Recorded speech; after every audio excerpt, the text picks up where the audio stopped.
other big thank you goes to Colorado Parks and Wildlife staff, particularly our presenter today, Matt Yamashita, but also all the rest of the staff that continue to provide ACES and Open Space and Trails in Pitkin County with information and assistance all across the board, from bears and dumpsters to big statewide reintroductions. So thank you very much. Like I mentioned, we'll have some time at the end of the presentation for some engagement and questions and answers. Just a reminder, wolves can be a contentious issue, but this is a respectful place, and we're all humans here. So please be respectful of each other. And without further ado, I think I'll pass it over to Matt to kick it off and tell us what it's going to be like living with wolves.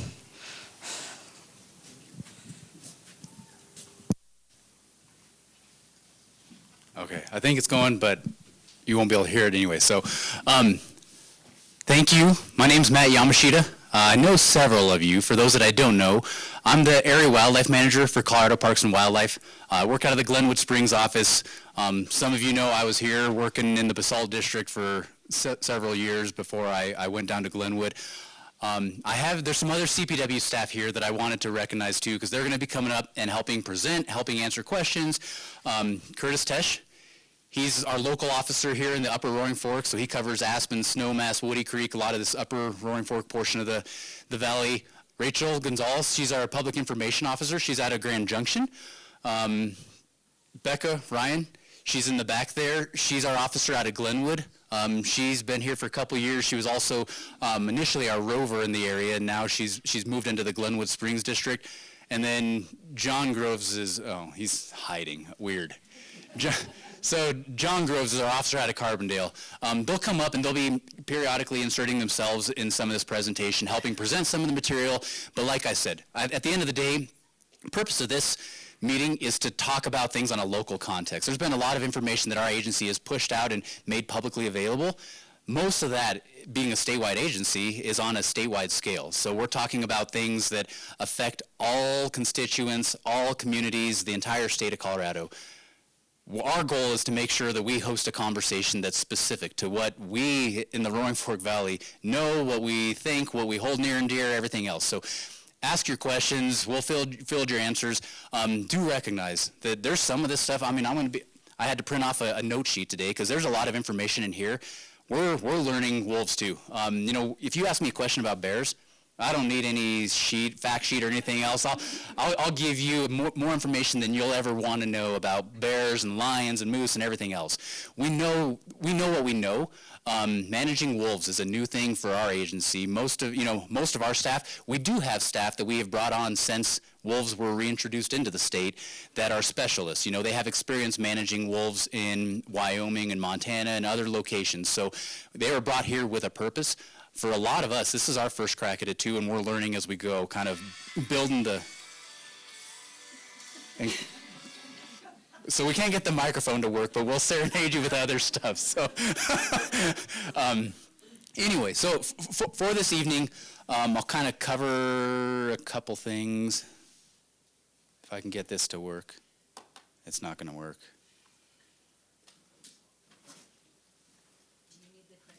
I just used the clicker. Clicker didn't work. So today, focusing on just local context on stuff. We'll cover some of the release stuff for this year. We started releases as an agency. We started releasing animals and reintroducing animals into the state of Colorado last year. So that was in December 2023 was when we first reintroduced wolves. That being said, we had wolves naturally already migrating into the state starting back in 2020. So we'll cover some of that, just letting you guys know, filling in the gaps on information related to animals that are in the state, what our current status is, what we're monitoring, what we're paying attention to, where that goes. And then we'll move into some of the later topics on, specific to wolf behavior, some of the generic wolf biology, things that are similar. You'll probably recognize those from other species you're familiar with. And then we'll go into some of the wolf-specific things that are new to us. They're not found in other local species here. The last part of it, we'll go through and we'll discuss some of just the preventative mechanisms, some of the things that you guys should keep in mind as residents, as visitors, as people that are here in the county, things that you should be aware of. Nothing really, most of it's not news to you. You'll see a lot of it's very, very familiar with other species and other things that we would otherwise recommend whenever you're out recreating in Pitkin County. So.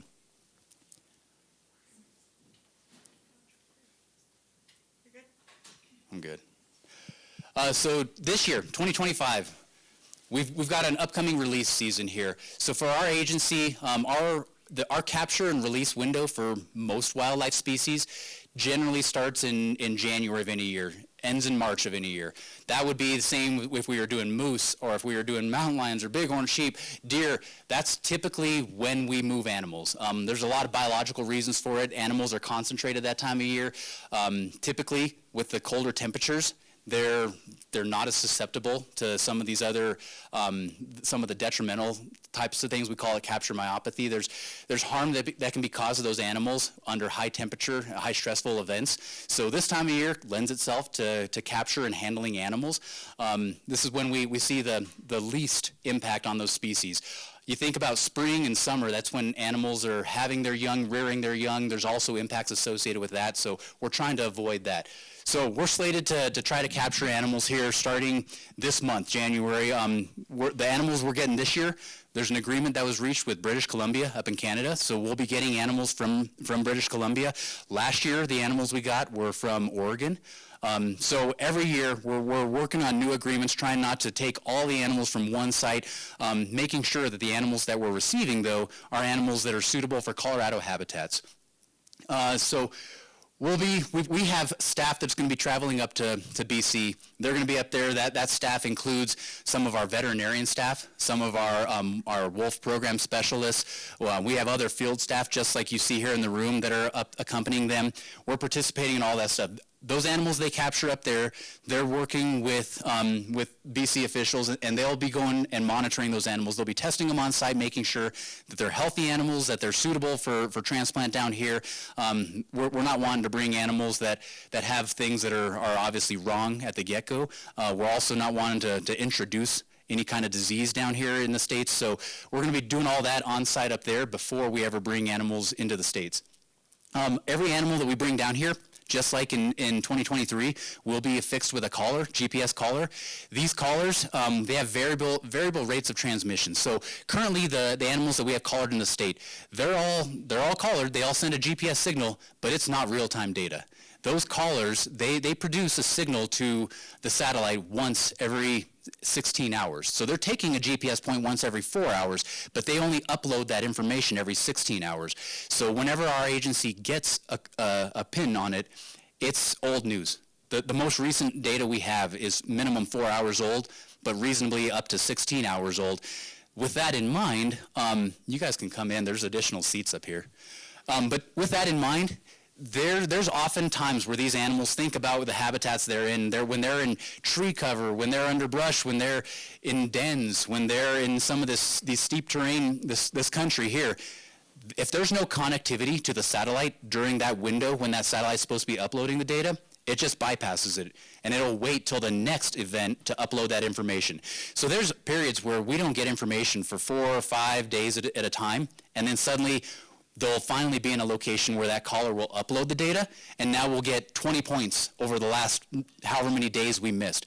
But it's one of those things that just to kind of put some truth to that one. Everybody's thinking, oh, we got collars, we can track these things and know when they're coming down, when they're approaching town, as they're walking down, and it's just, that's not how these collars function. If we were to increase the rate of frequency on transmission of these collars, it decreases the battery life, and then we're forced to go out, recapture, rehandle these animals. Every time we rehandle an animal, it increases the risk of that animal being injured, something bad happening with the animal. So we want to handle them as infrequently as possible.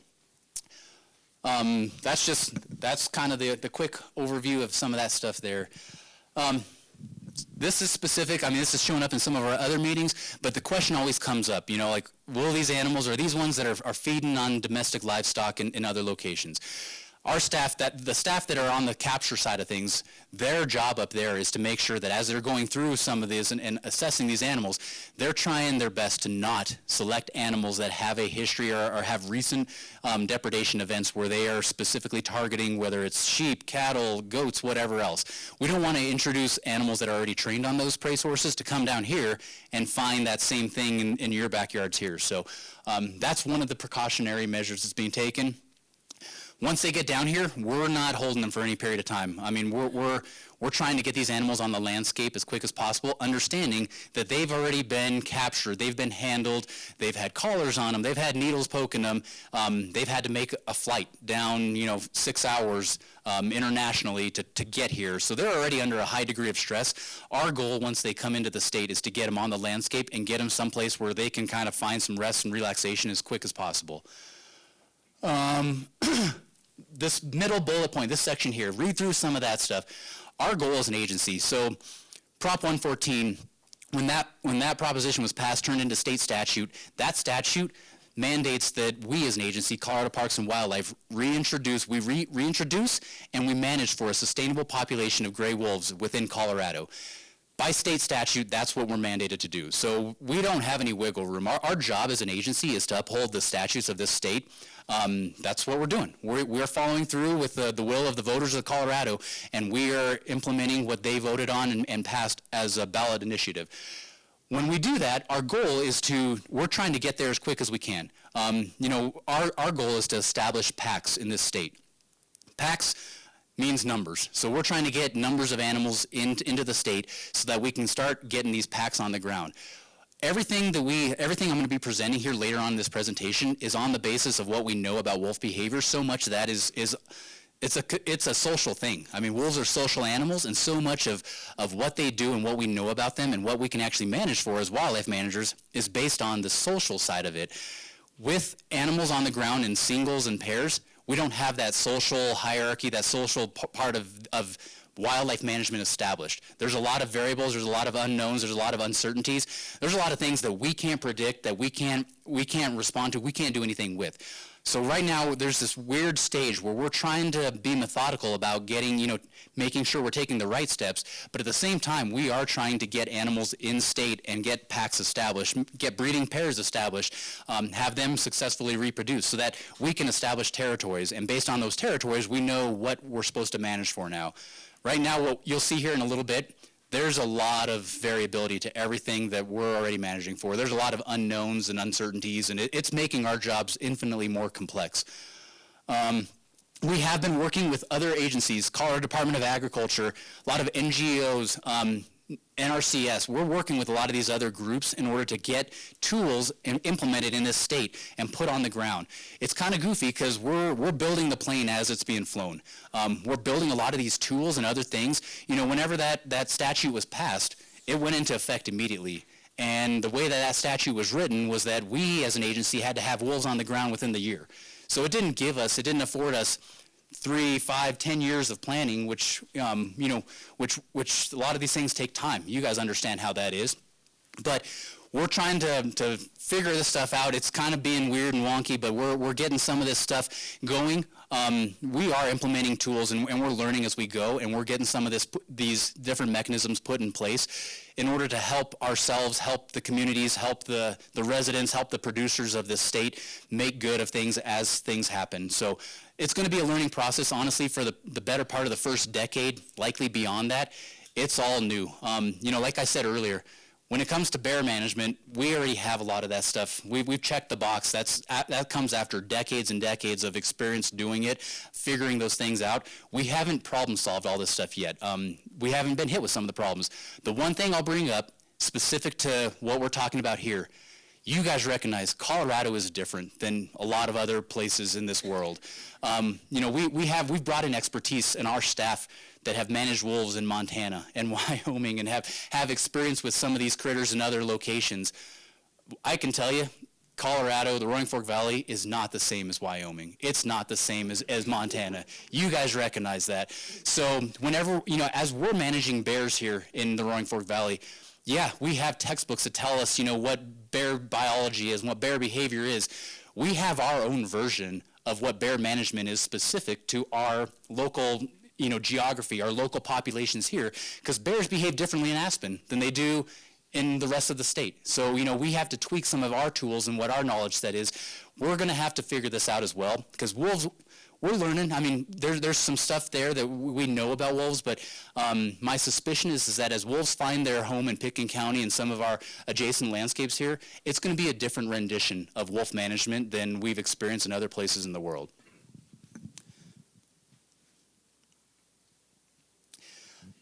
Reintroductions. This is straight out of our reintroduction and management plan. So if you were to open our website and take a look at that plan, it is a lengthy document. One of the things in there is it highlights, we had to select portions of the state. So the statute says we had to reintroduce wolves west of the Continental Divide. That was how it was written into law. So we couldn't consider anything on the eastern half of the state. It had to be west of the Continental Divide. You'll see some hard boundaries to the north and to the west there. Those are administrative boundaries. Those are boundaries that are 60 miles from the border with Utah or with Wyoming. Those were put in place because there were agreements made with our state and with our neighboring states that if we went and released wolves, that we wouldn't allow them to move into those other states. If they moved into Utah, our agreement with the state of Utah was going to be that we would have to go capture those wolves from Utah and bring them back. With that in mind, we know wolves move. So we weren't going to want to put a wolf on the boundary of Utah, on the border of Utah, have it move across there, waste, staff time, dollars, everything else to go do that and bring it back and hit repeat every 2 weeks. So that 60-mile buffer is essentially to establish some sort of a buffer that it doesn't preclude, but it mitigates some of that movement that would otherwise be expected for wolves. Just, makes it a little bit harder. Maybe there's more reason to believe that they're going to stay here where we kick them free inside of that 60-mile boundary. With Wyoming, similar thing. They have their own management strategy up in Wyoming. You guys have probably read over the years, Wyoming, the southern portion of Wyoming has a very different management strategy than where we're at right now. The south portion of Wyoming, they're not endangered there. They are not a listed species, so they're allowed to hunt them there. The minute wolves move into Wyoming, they can legally be harvested by hunters as they move across the boundary. Obviously, with our statute saying that our agency is obligated to reintroduce and manage for a sustainable population, we didn't want wolves moving out of the state, being harvested and removed from a population and not contributing toward our management of a sustainable population. So that's where those boundaries come in. The colors on here, the other map I had a key, but so there's a sliding scale. This was based off of a postdoc at CSU at the time that came through, and he came up with this conflict model. So the model started from white, and it gradually progressed across, and it got to darker shades of green. The darker the shade of green, the higher the ecological suitability. So that was looking at prey species availability. Availability of deer, elk, moose, the species that wolves feed on. As you went on the vertical on the y-axis, it would go from white again to a shade of pink red kind of thing. And as you got into a different shade of pink, the darker the shade of pink, that was the increasing risk of conflict. So that was taking a look at the presence of livestock in those areas there. As you converge, you combine the green and the pink. That's where you'll see these shades of blue and purple. Those have the combination, so the darker that is, it means it's a combination of conflict and ecological suitability. Focus in on the area around Aspen, and as you go towards, kind of up there towards Glenwood Springs, Pitkin County is all this. If you look where those red lines kind of converge right there, Pitkin County, the northern boundary of Pitkin County is right below that, and then it kind of ends right here on that red line and goes over back behind Aspen there. You'll note that the struggle here is there's a lot of white. White would be low ecological suitability. So, you guys can recognize, you walk out the door here and look around, we are surrounded by high elevation mountains. We don't have a lot of deer and elk here this time of year. All of our prey species, they move down in elevation. So when it comes to ecological suitability, it makes it tough. We're really, really limited in where we can go. You look at a lot of these places in these polygons and you start seeing a lot of blues and purples. There's a high degree of conflict in a lot of those locations as well. So trying to find some of these ideal places to put a wolf is it's difficult.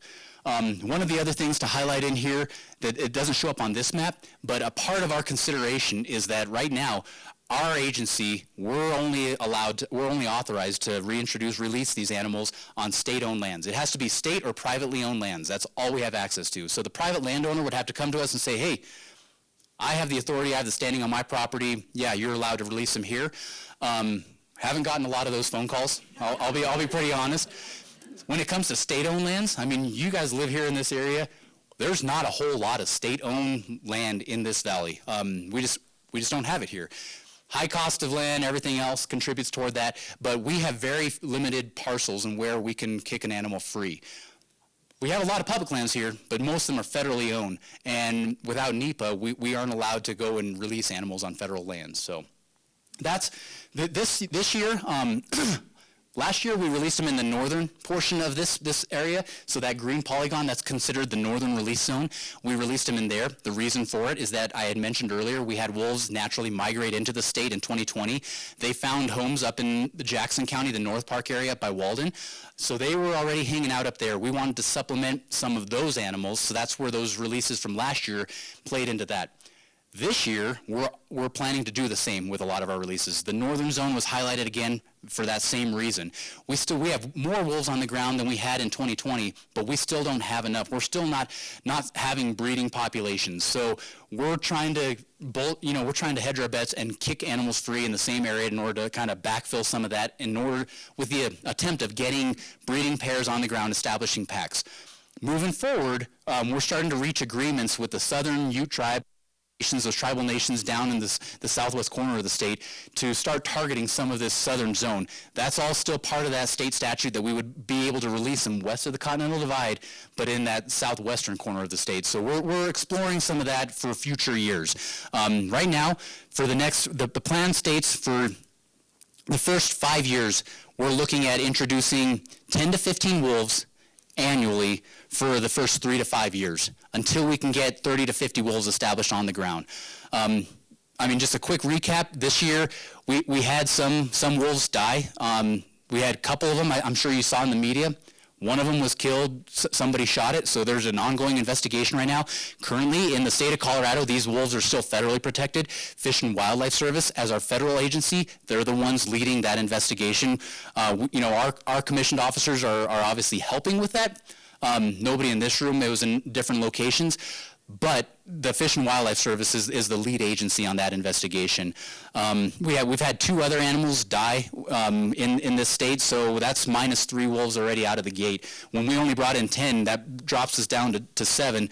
That's, every animal counts for us right now, so we're trying to figure out where to go with that one. This year, we're proposed to bring in 15 in order to supplement some of that. We've highlighted, knowing that we're probably going to be looking at this southern zone in next year or upcoming years. We have locations both north and south of I-70 that are highlighted because of the connectivity between those habitats. Okay, so this plays right into some of the historical context. If you look at the historical range of gray wolves in the continental U.S., that's where they've been. Most of the United States had wolves in it at some point. In Colorado, they're extirpated. They're a species that was present here. The last wolf that we knew of was back in the 1940s. From the 1940s until 2020, we had some wolves periodically come into the state. Most of the ones that we had come into the state either left immediately or were killed. We had a couple of them that one was accidentally shot by a coyote hunter several years ago up in the middle part by Kremling area. We had one that was killed on I-70 by Idaho Springs back in the early 2000s.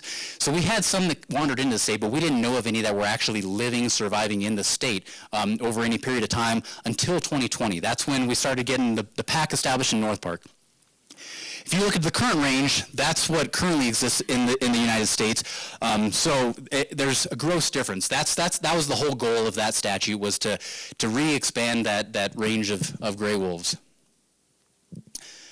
What I'm going to show you now is, so from December 2023, that's when we first reintroduced wolves, and I'm going to show you till December of this past year where some of that movement is. So if you're not familiar, our agency puts out a map. Every 35 days, we take a window, a period of time, and we use what's called the HUC maps, the hydrologic unit codes. And we base it off of the hydrologic hydrologic units it's a watershed. So we look at these watersheds, and if a wolf sets foot within that watershed and we have a collar point that pops up in there, then we will highlight that watershed for that time period. The wolf only has to be in there for one collar point. Doesn't mean that the wolf is still there, doesn't mean that it's making a home there, it just means that it was there. It showed up actively there at one point during that 35-day period.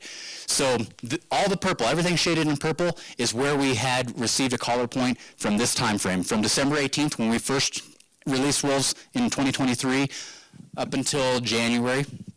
I'm just going to progress along, and I think you can see the next period, how some of that movement shifted. All of that portion up there by Walden, that was all that some of the existing pack that was up there. We didn't release any animals there.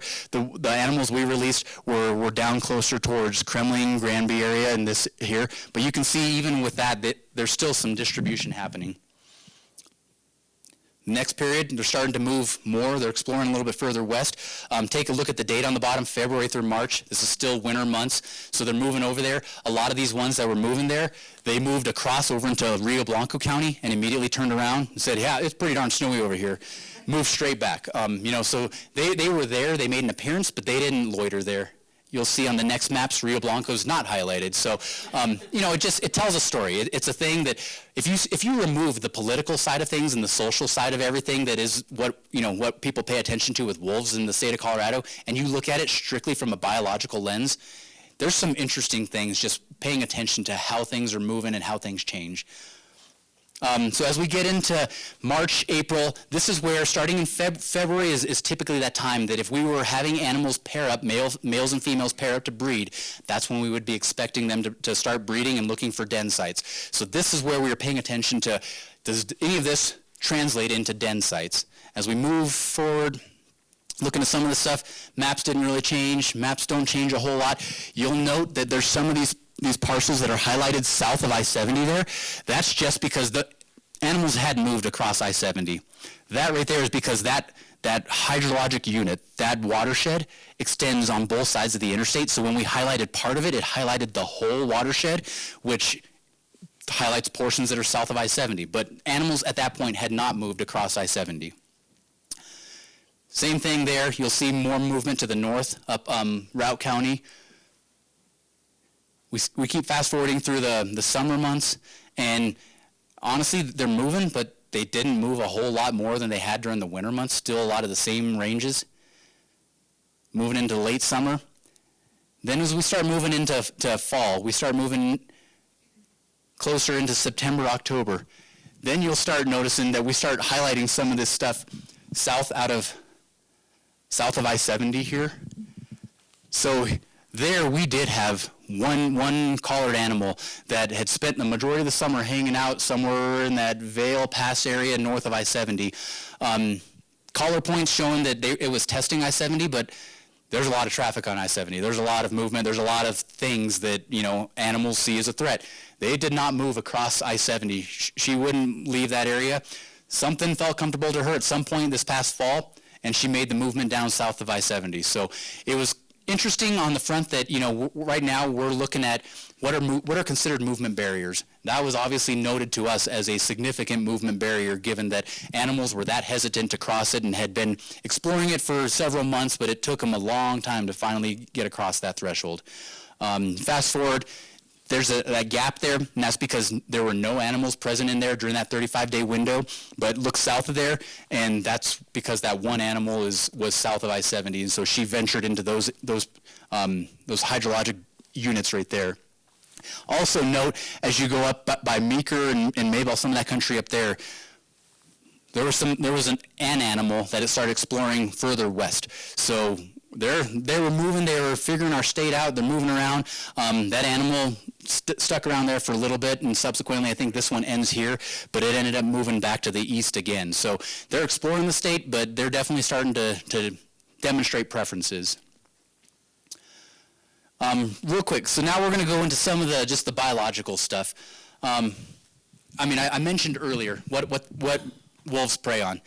Primarily, they're looking at our deer species, so that's deer, elk, moose. Those are their primary prey sources. Now, a lot of the stuff you guys have likely seen, heard, everything else, it's based on, that they'll take down large animals. I mean, there's a bull elk, a mature bull elk, for example. You guys have probably seen or heard where they're killing moose. I mean, obviously, we have a lot of moose here in Aspen, and a moose is a huge creature. A lot of what we're seeing with our small group sizes and individual animals in the state, we're not seeing a whole lot of predation on moose in particular. Elk is fairly limited. If they're utilizing elk, so far it's been a lot of elk that have either died from other causes, roadkill, disease issues, other things. But if a single wolf has a much more difficult time on a prey size of elk, moose, everything else. It's when they're in packs. That's whenever we start seeing them working on moose and some of these other larger ungulate species. Outside of that, what we expect and what we've seen, some of these smaller prey species. So think about foxes, coyotes, badgers, skunks, raccoons, turkeys, fish, things like that. They're opportunistic. They will find food where they can find food. Liken it to bears. I mean, we know bears here. Bears will make food out of anything. If it smells like food, they will test it. They are going to figure it out. If it's a hot tub cover, they will eat it, and they will learn that it's not food. If it's motor oil, they will consume it because it smells like food. They will figure out things that aren't food. They will test it out to see if it's food. Wolves, they're very resourceful. They will do the same thing. They will find food where they can find food. Even on some of these ones, we were questioning, like, hey, a lot of our prey species moved out of the area. There's nothing there. What are they going to feed on? If they have to feed on insects to survive, they will find a way to survive. So just like most wild critters out there, they're crazy, crazy good at figuring out a way to live in this world. This was another point I had brought up earlier. So they live in family groups. I mean, realistically, packs of wolves. That's kind of what people typically associate. In Colorado, we just don't have that right now. We had a pack up in the Walden area back in 2020. That's where a male and a female successfully denned up, bred, and then created a pack. Subsequently, most of those animals, that pack explored to the north, migrated into Wyoming. Several of those animals were killed by hunters up there, legally harvested by hunters up there. When the remaining animals returned back, there was no longer a pack. We had a second pack off of this release in 2023 that they ended up denning up in that Kremling area. They created a pack there. That was known as the Copper Creek Pack. That pack, same thing, there were issues there. There were issues associated with depredation of livestock. So as an agency, we went in and administratively removed them just to prevent them from continuing to kill livestock.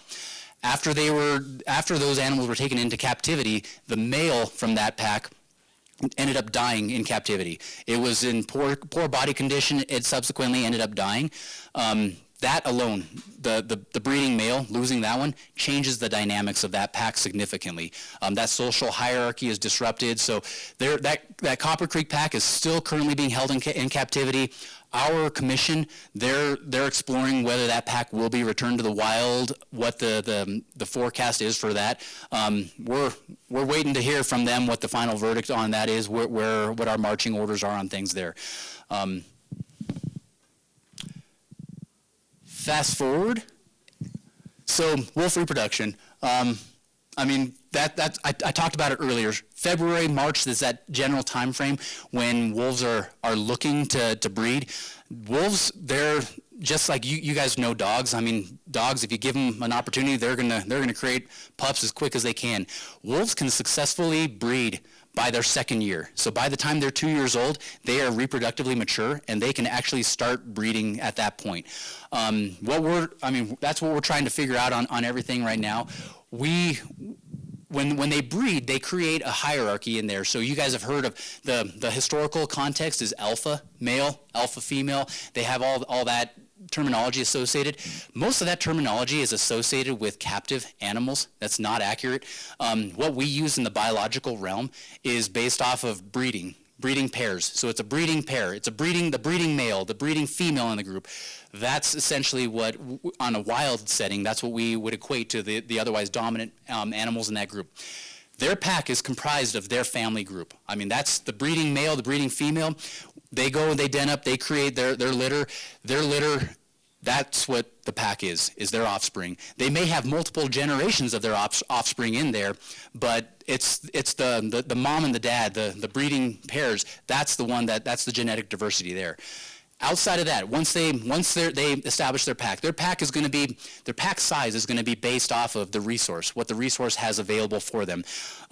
If most packs, generally somewhere in that range of 6 to 8 animals-ish, based on how much space they have, how much food they have, how many other wolves are on the landscape around them.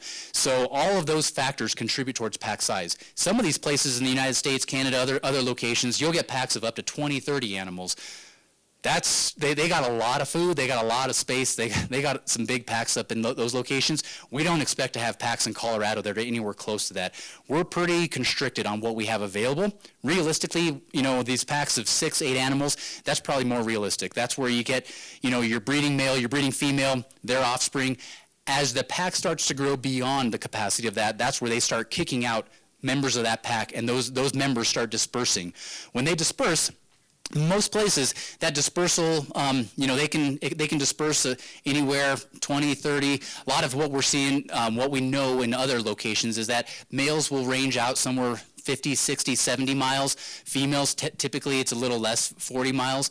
Hard to say what's going to happen or what would happen in Colorado. We don't have packs that are interacting. We don't have established territories and established pack sizes. So difficult to make a prediction on what's here, but that's what we've seen in other places that have similar habitats. We'll see. There's coming up here there's going to be a video. I'll see if it ends up playing stuff. I hope it does because it's got some cool stuff. But the other thing that's kind of unique for wolves that you guys probably keys something in your head is howling. Very, very different. You guys know a lot of the other species around here, and they vocalize things. You hear noises from bears, you hear noises from coyotes. Wolves are grossly different, man. They have a very unique way of communicating with one another. Howling is a thing that's specific to wolves. It's very unique to packs, to individual animals. They use it as a legitimate way of actually talking with one another. A lot of what you hear with some of our other species, they're not necessarily using it to communicate with anything other than a bear that's sitting up in the trees here in town. It's just telling you that it doesn't want you there. It wants you further away than where you're currently standing taking a picture. And so when you hear them snap, popping their jaws and kind of hissing at you, that's more of a defensive thing. Wolves are doing that. Sometimes they'll do it in a defensive mode, but a lot of times they're communicating with other members of the pack, with other animals on the ground. They're communicating internally, just routinely on their own. Let's see if this will.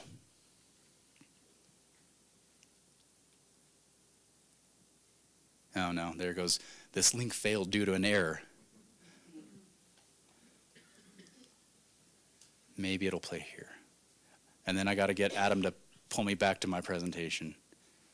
Will this play, Adam? Sound? I don't know.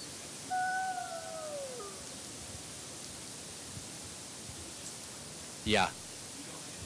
Okay. Never mind. So pretend like you can hear it. It's a thing. Yeah, thanks. There you go. It actually is. It's pretty interesting. It's fairly unique. The whole reason I wanted to bring that up is that it's not similar to coyotes at all. You would think, oh man, how am I going to be able to differentiate the sound of a wolf howl versus a coyote? It is grossly different. If you have any familiarity, which you should in Aspen here, we have enough coyotes cruising around up on Smuggler and over at the North 40. There's a lot of coyotes around. If you've heard a coyote yipping and kind of doing that high-pitched bark, wolves are grossly different. It is a completely different sound. It's one of those things that all I can offer is you'll know it when you hear it. It's pretty recognizable. It's actually what you think of, what you kind of conceptualize. So next up, so Kurt's going to cover the next section here.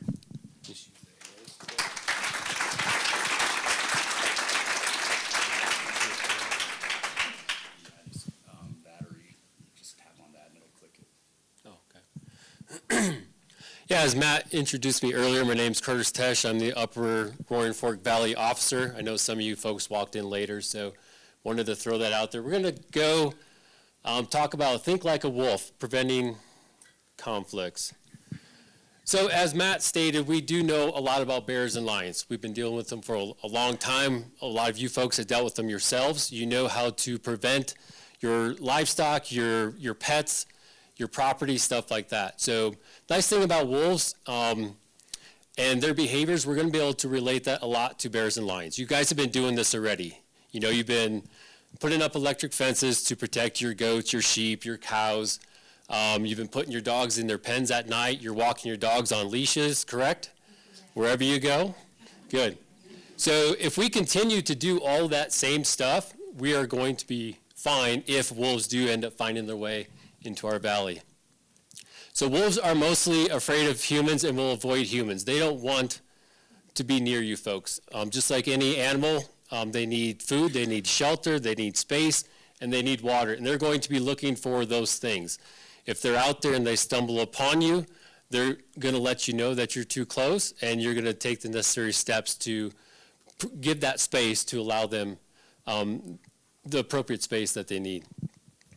They will, like bears, though, become habituated to people if they are around us more often than not. If they see us, if we recreate in their habitats, they will get somewhat used to us. Just like bears come in, they look for food, just like wolves will as well. If, you know, like Matt said, they're not taking down large predators until they're more packed up. If they're a single animal, they're going to be looking for stuff. So it's, you know, important that we take those necessary preventative steps so that we don't allow them to get those easy food accesses and allow them to feel comfortable within our places. Give them appropriate space. Like I said, same thing as living with bears, coyotes, mountain lions, and wolves are exactly the same. Shelter.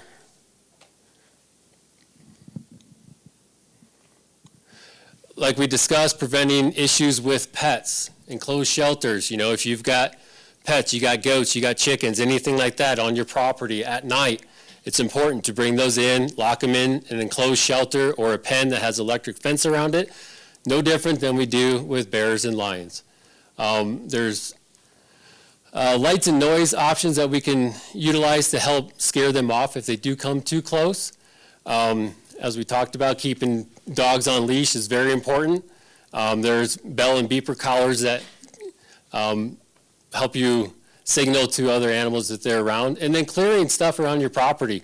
Not only is it good for fire mitigation, but it's also good for bears and then now wolves. You know, if there's that clear space around your property, they're not going to be as likely to venture through those open spaces as they would if they have brush or something else to hide as they're wandering around.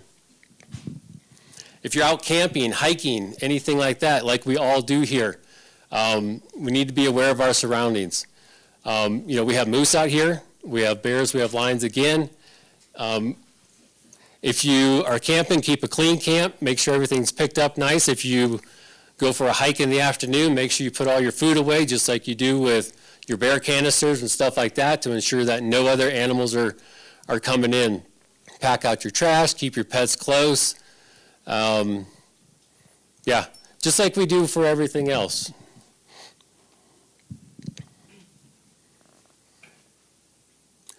Other tips to consider in wolf country. So real quick, before we leave that other topic, I mean, you heard it, same things that you guys know, the same things you guys have been practicing. I mean, you guys have years of experience now practicing, getting ready for stuff. It's really no different.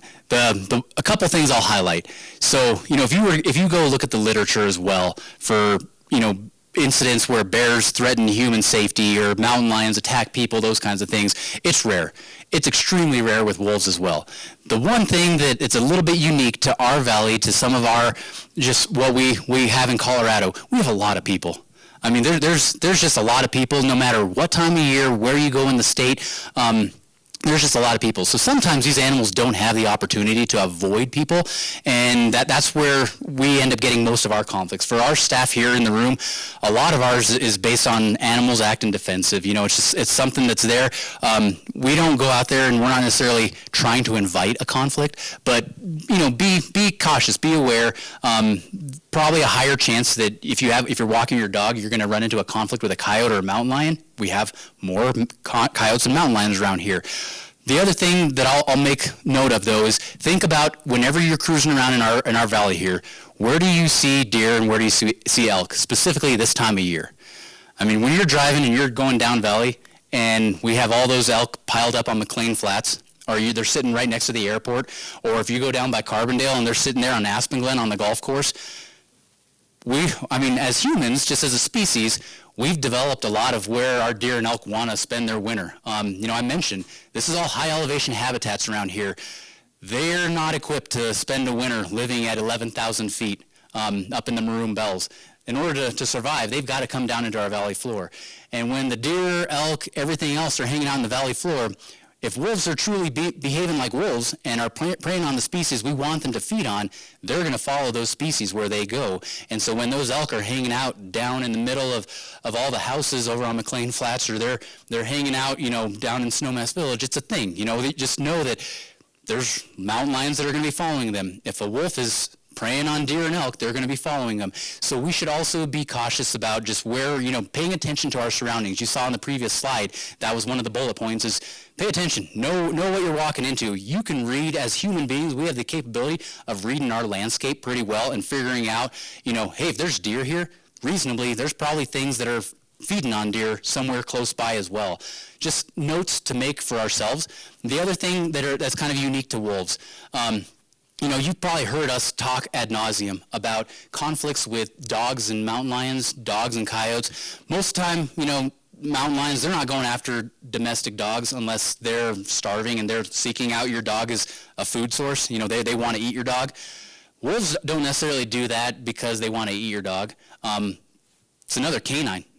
They recognize your dog as another canine competition, and when it comes to territories, that's where our conflicts with coyotes and dogs often comes into play, is they're defending their territory. Same thing with wolves. Wolves are just bigger than coyotes. We'll get into a slide here in a second to just demonstrate the difference, because you guys probably have some familiarity with how large a coyote is. Wolves are a significantly different animal than a coyote. They're much larger. The potential for whenever they get into a tussle, there's a lot more potential for damage and some other things. But I just want to make sure we're not trying to scare you guys or anything. Mainly want to reinforce that you guys already know. In the back of your head, you already know what to do and how to do it. It's just refreshing your memory and making sure you're paying attention to what you already know and dusting that off, brushing up on your skills and just making yourself re-aware of some of the things that you've been practicing over the years just because. Wolves will avoid people, if given the opportunity. We saw it last year with some of the releases up in northern Grand County, some of that stuff. They're going to avoid people.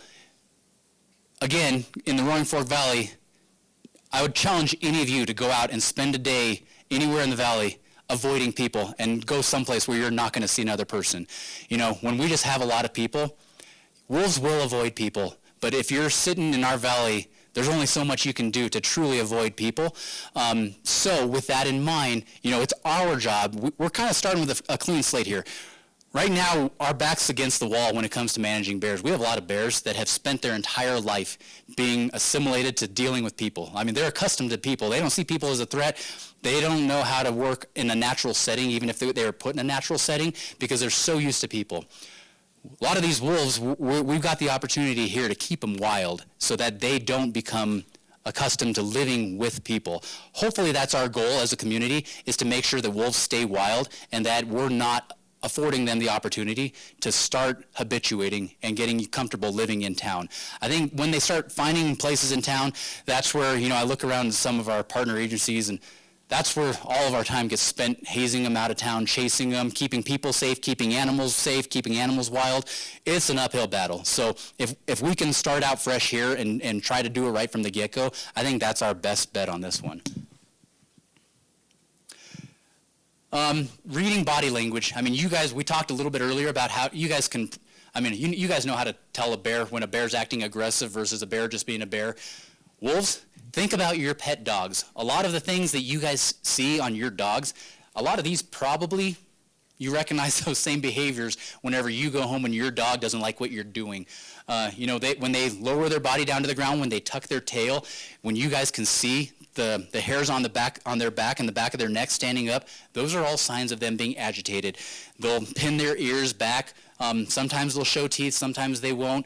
That they call it baring their teeth, but when they peel the corners of their mouth back. That's all just, that's that wolf's version of telling you, hey, I do not like what's going on here. Same thing with the bear sitting there and snapping its jaws and popping its jaws and making huffing noises. That's that bear signaling to you, do something different, because you're forcing me to do something I don't want to do. You have the control in that situation. If you can help read the scenario there and help avoid that conflict, most of the time, all it takes is giving that animal space, whether it's a bear, mountain lion, wolf. You give them space and the opportunity to get out of there. They're going to pick that over fighting you any day of the week. If they fight you, they're doing that typically as a last resort. What to do if you encounter a wolf. So this is another super cool video that I'm assuming isn't going to play. So pretend it's an awesome video that just taught you how to prep for a wolf. Really what it is this is Oregon Department of Fish and Wildlife. It was one of their seasonal employees that had a wolf encounter and was just describing her events with that wolf. Just like you guys know. I mean, you guys come across moose. You see moose there. Moose are pretty tolerant. Bears are pretty tolerant. At some point, though, you cross that threshold where they're not tolerant. Sometimes it's because that bear's busy with its head in a trash can, isn't paying attention. It doesn't actually even know you're there. And when you startle it, that startle response, that's what causes that conflict. A lot of same things go for wolves. Think about the direction the wind's blowing. Think about what they're paying attention to. If they're aware you're there, most animals, wolves and everything else, will try to avoid you unless they're habituated. But under normal circumstances, they're going to try to avoid you. So keep them wild. Pay attention. You've got the upper hand here. I mean, you've got the cognitive ability to kind of play that scenario out. Here's that whole thing. I know this text is really, really small, so I'll kind of go through, and the next slide will do a better job.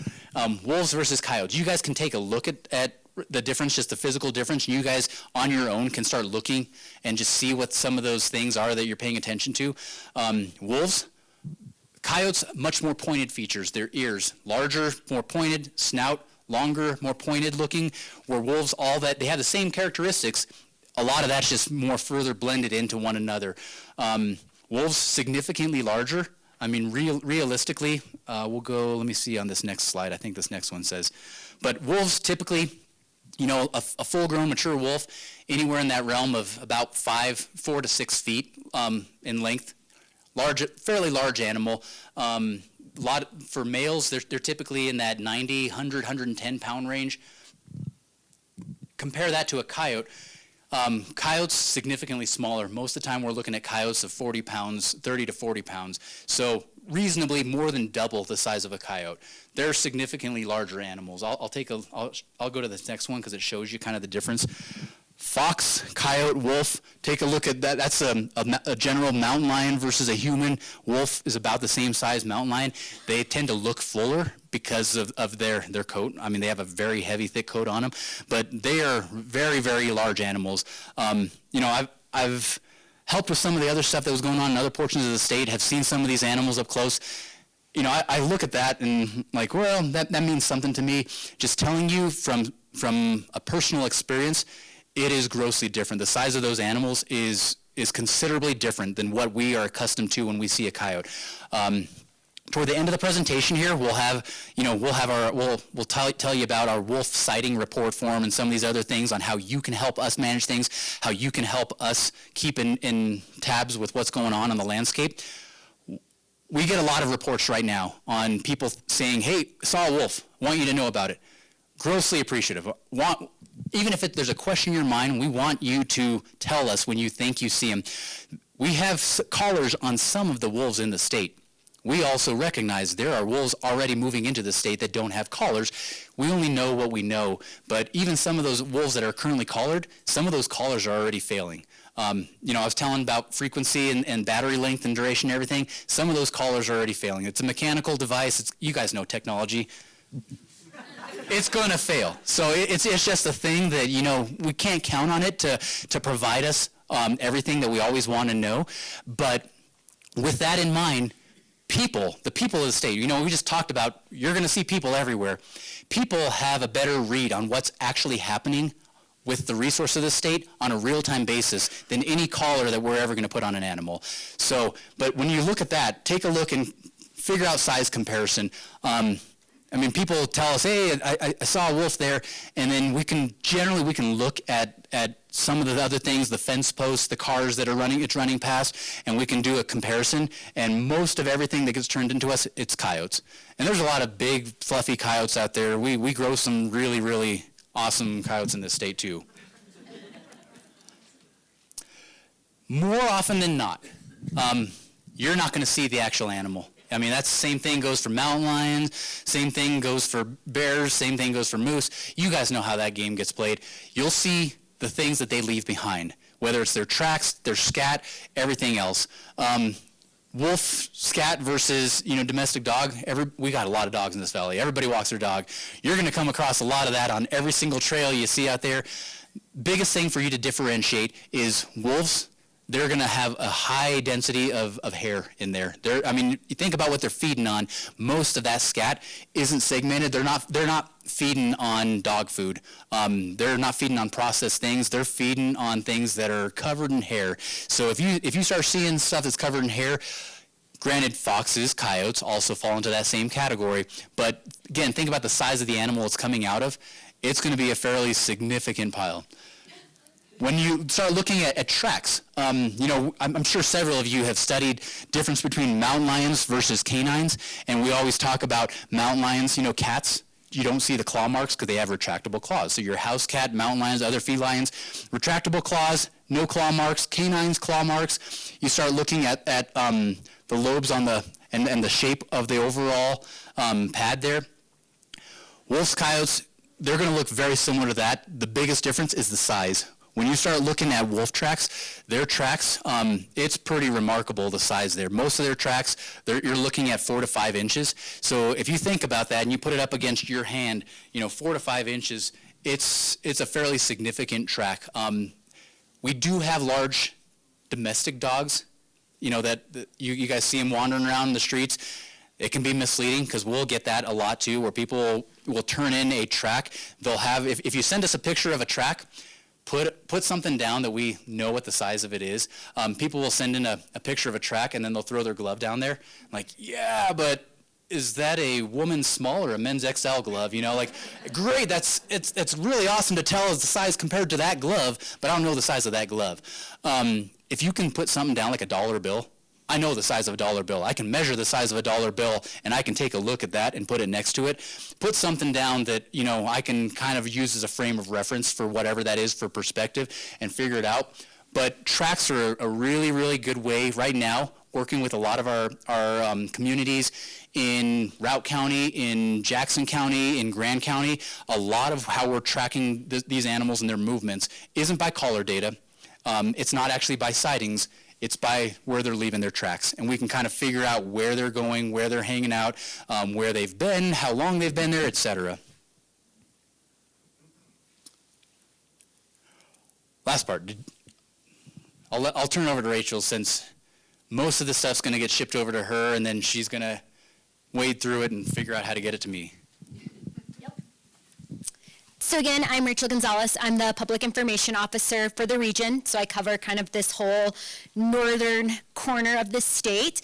A lot of the things that you guys actually saw in this last part of the presentation, we have on our website. So I saw a lot of phones taking photos and stuff.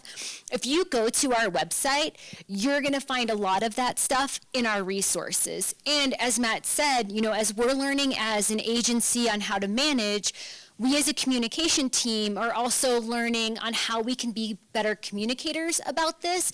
So, we're constantly going through and making sure that we're updating with the most accurate information. Again, we're going to have that whole page on our website. You're going to find our wolf sighting on there, as well as all of the maps that you saw. So we actually keep a record of all of those maps so you can download and take a look. And again, we've got our living and recreating. We have our wolf resource guide. We're working on updating some of the conflict guides as well. I think we're going to have a new one posted either later this evening or sometime this week. So again, website is a great place.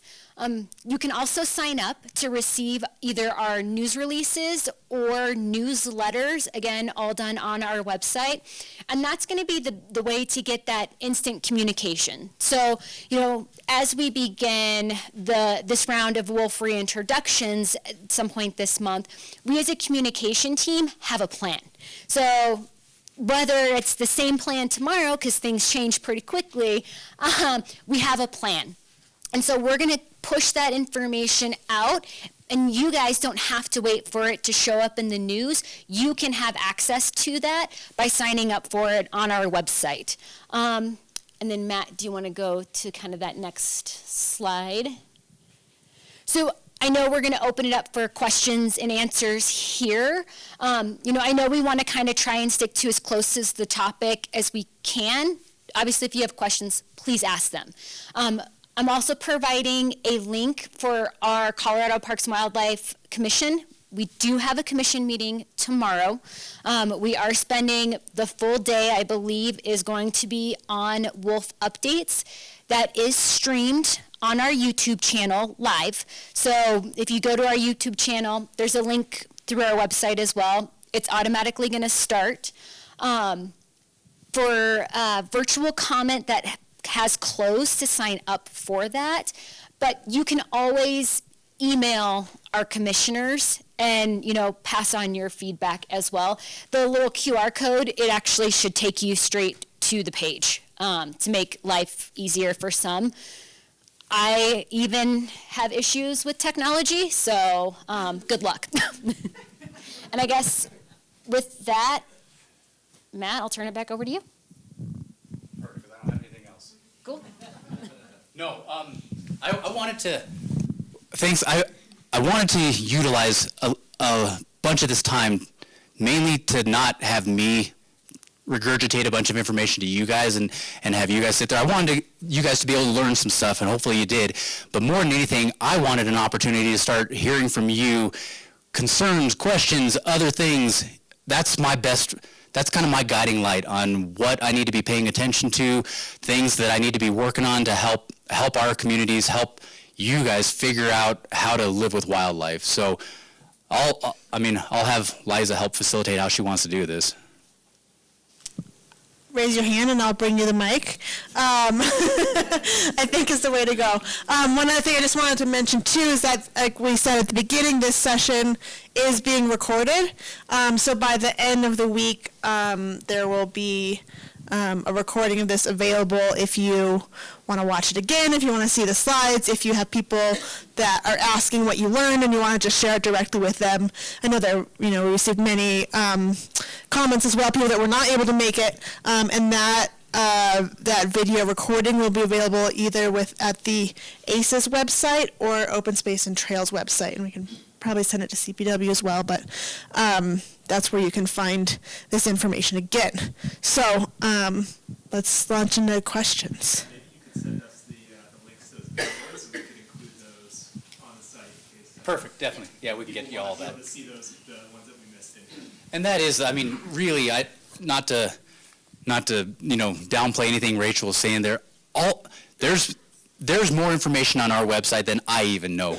Realistically, if I could find the time to go and just sit on our website and figure stuff out, they throw a ton of stuff up there. There is a lot of information related to every topic, not just wolf specific, but there is a bunch out there. Most questions that anybody would otherwise have, there is an answer embedded in everything they've put there.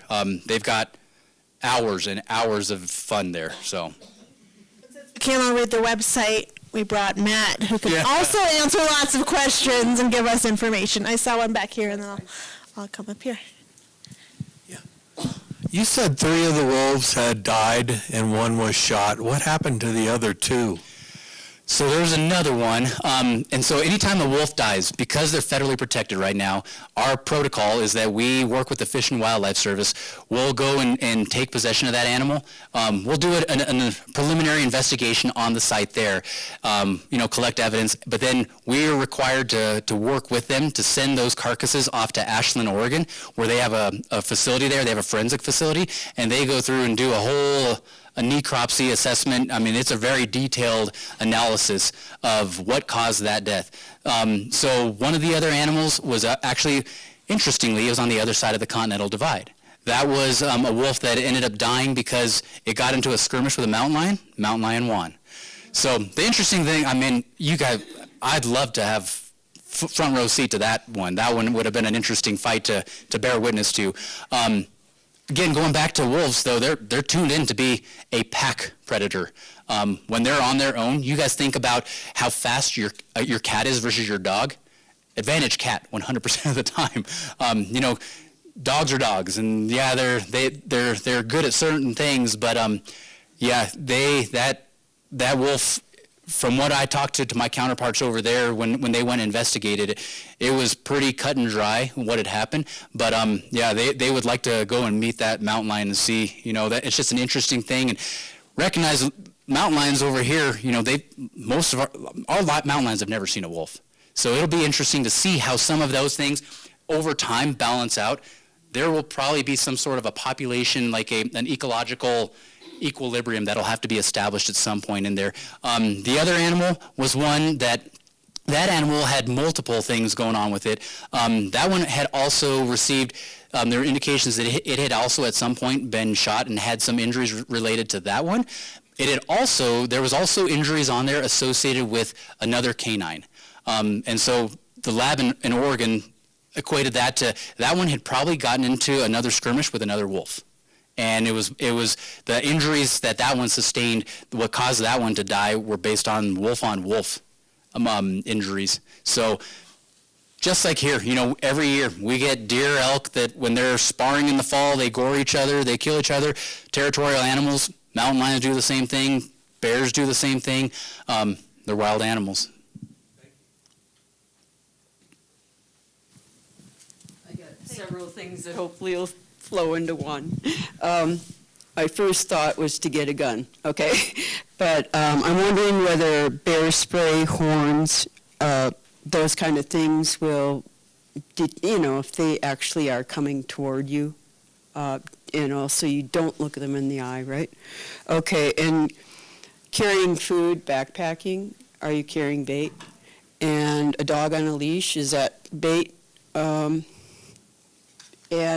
what about rabid wolves? How do they act? Yeah, there's a lot of things. Okay. Sorry. No, I may have to go back to have you refresh, but the first one was about guns. I'm actually really glad you brought that up. $100,000. Yes. So right now in the state of Colorado, wolves are both a state endangered species and a federally listed species. So they're protected by. Right now, they are protected on all levels. With those protections, it is really, really restrictive on what you can and cannot do. Obviously, if you're protecting yourself, if a wolf is attacking you, there are no rules. You are allowed to protect yourself, and you're allowed to protect another person. So you're walking, with your friend, and that wolf is going after your friend. You are allowed to protect them, even if you have to kill that wolf. That same rule applies for mountain lions, bears, everything else. Same standard there. Beyond that, and this is where we've had lots of discussions with our producers specifically, because in their realm, they're protecting their livestock, which is also equates to their livelihood. The rules there there's differences there, because with bears, with lions, you guys know, I'm sure several of you, we have handed you rubber buckshot in the past and said, hey, next time that bear shows up, pelt it, get it moving on, don't let it sit around on your back porch. We don't want to get into your trash, your bird feeder, whatever else. With wolves, the only way you can shoot at that animal and cause it any kind of injury, which if you hit an animal with a beanbag, it's going to cause some degree of injury, is you have to receive a permit through us. So you guys may have recalled that back, a couple years ago, our agency filed for a 10J exemption from the Endangered Species Act. That 10J exemption allows us as an agency to to provide, to get some tools in place. So we have 3 permits that people are allowed to apply for and can receive in order to do that. One of them is an injurious non-lethal hazing permit, where this is all 3 of these permits are mostly specific to livestock producers, but people can utilize beanbag rounds, rubber buckshot, all those same things we're already familiar with in order to haze a wolf, in order to keep it off their livestock. Now, in that injurious non-lethal hazing permit, nothing says that somebody that lives in town couldn't apply for that. You can reasonably apply for that. However, one of the categories in there is demonstrating why there is a degree of wolf conflict. At the end of the day, while our agency will be the ones to administer that permit, we will authorize that person to utilize that permit. We take all that and report it back up to the Fish and Wildlife Service, so they're going to scrutinize and say, hey, why are you handing out 100 of these in downtown Aspen and you guys don't even have wolves in Pitkin County right now? You know, so there's some degree of responsibility associated with that as well. But the last part to that question is also the non-injurious hazing. So I was mentioning the injurious non-lethal hazing. That's anything that would cause injury, make physical contact with the animal and otherwise likely to cause injury. You can also haze an animal without causing injury, like making noise. So that goes into the second part. You know, on some of those scare devices, we always advocate with bears using air horns, some of those other noise-making devices. Use those. Those ones don't require a permit. Realistically, same thing. These wolves, especially in this first infancy round of everything in this state, most of these animals, they're coming from locations where they don't see a lot of people. If they start hearing air horns going off, probably the first time they've ever heard an air horn, think back to the first time you ever heard an air horn, it's going to cause alarm. You know, over time, though, things become conditioned, and that's where we don't even turn our head to see the car alarm that's going off behind us because we hear it so frequently now. Over time, that's where we're going to have to work as society to adapt to some of that if we have animals that start becoming conditioned. What was the next part? Is bear spray even something you would use on a wolf? I would say yes. If you're use bear spray. If you're having to use bear spray, you know, think about the context of how far bear spray is actually productive. If you are having to use bear spray, even though it's causing harm to the animal, if it's that close to you and it is a threat, I don't care. I will find a way to create a new permit to protect you on that one. Because if that wolf is actually causing you harm and is that close to you and is a threat, then there's some other stuff going on associated with that. You need to protect yourself. I'm not telling you, don't wait for that thing to latch onto you and start biting you before you start protecting yourself. If you're able to administer bear spray on it, yeah, we need to be doing something to protect yourself. What was the next thing you had mentioned? Dogs on leash being bait as well. Dogs on leash. Carrying food in Are- your backpack. Yeah, carrying food in your backpack. Realistically, maybe that's a thing with bears. Probably a thing with raccoons. You know, probably a lot of the birds we got around town here. That shouldn't be construed as, I mean, if we have wolves that are tuned into finding food sources, granola bars, and other things in your backpack, that is not a natural prey item for a wolf. That's not what they're feeding on. So even then, even if you've got like jerky or something in your backpack, I'm not worried about a wolf utilizing that and tuning in on that one. That shouldn't be something. If you do have wolf, coyote, whatever, keying in on you because of that, there's other items. That's where we need to be informed because there's something else going on with that item. That goes into the last part of your question on diseased animals, rabies, other things. If there's animals out there that are carrying rabies, plague, other things that cause them to behave differently, obviously a lot of what we come into the context of is injured animals. They're behaving differently because of a reason. Let us know. You know, we won't know. Typically, you can't, there's no way to look. You know, you see the movies, Old Yeller and stuff like that, some of these things where they're foaming at the mouth, some of those things. I've handled rabid critters. Those stereotypical symptoms don't often manifest themselves whenever we come into contact. That's not a part of what we recognize. You likely won't know that animal has that disease. That's something that we won't find out till we send it to our health lab or go to Ashland and they do some testing afterward. Hard to say. If something came across and we were coming into possession of an animal, tested it, and it came back positive, whether it's a wolf bats, skunks, other things, that's where we're working with the county health department. We're working with all of our local partners, sheriff's department, police department, making sure that everybody knows about that and what the protocols are associated with that. Because likely that animal caught it from somewhere else, and there's other rabid animals sitting out there in the environment somewhere. So, but that's something for us to worry about and to do as a reactive measure.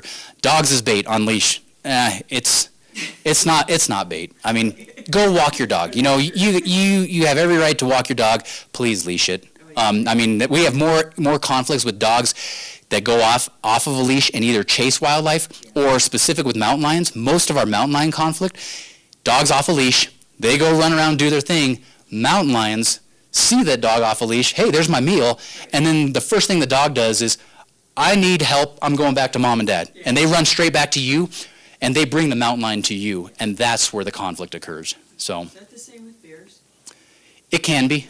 Typically, bears with dogs specifically run the other way. I mean, you'll take these big 400-pound boars, most massive creature in the world, staring you down, they're impenetrable to the world, and then you'll get this tiny little chihuahua barking at it, and the thing runs up a tree and stays there all day. It's a thing, so.